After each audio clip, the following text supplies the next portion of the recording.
नगर परिषद आणि नगरपंचायत मतदानाच्या दुसऱ्या दिवशीही राडे सुरूच। सांगलीतल्या आष्ट्यामध्ये शहर विकास आघाडीच्या कार्यकर्त्यांचा ठिय्या, तर गोंदियामध्ये ईव्हीएमचं सील तोडल्याच्या आरोपामुळे हमरीतुमरी।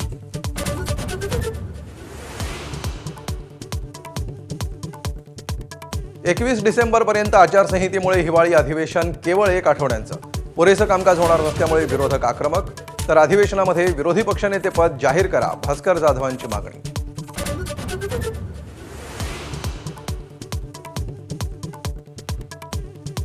अधिवेशनाच्या पहिल्याच दिवशी राज्य निवडणूक आयुक्तांवर महाभियोग आणणार काँग्रेस आक्रमक। नगरपालिका नगरपंचायतींचे निकाल लांबल्यामुळे सरकारला मतपेट्यांमध्ये घोळ करण्याची संधी असल्याचाही गंभीर आरोप।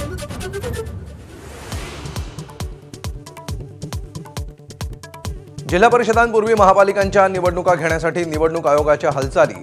उद्या होणाऱ्या बैठकीला सर्व पालिका आयुक्त हजेरी लावणार। आरक्षणाची मर्यादा ओलांडल्यामुळे मिनी विधानसभांच्या कार्यक्रमामध्ये बदलाचे संकेत।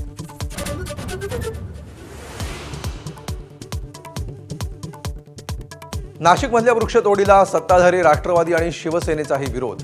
सयाजी शिंदेंच्या भूमिकेची अजितदादांकडून पाठराखण, तर पर्यावरणासोबतच कुंभमेळाही महत्त्वाचा, फडणवीसांचं स्पष्टीकरण।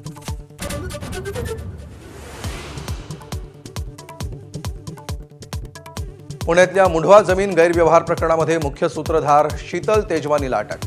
जमिनीची परस्पर विक्री करून सरकारची फसवणूक केल्याचा आरोप।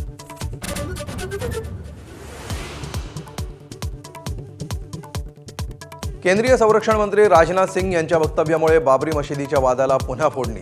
पंडित नेहरू सरकारी खर्चानं बाबरी उभारणीच्या प्रयत्नात होते, राजनाथ सिंहांच्या दाव्याचा काँग्रेसकडून समाचार।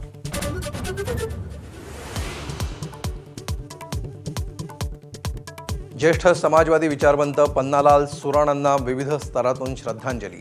वयाच्या 93व्या वर्षी घेतला अखेरचा श्वास, सरकारी रुग्णालयाला देहदान।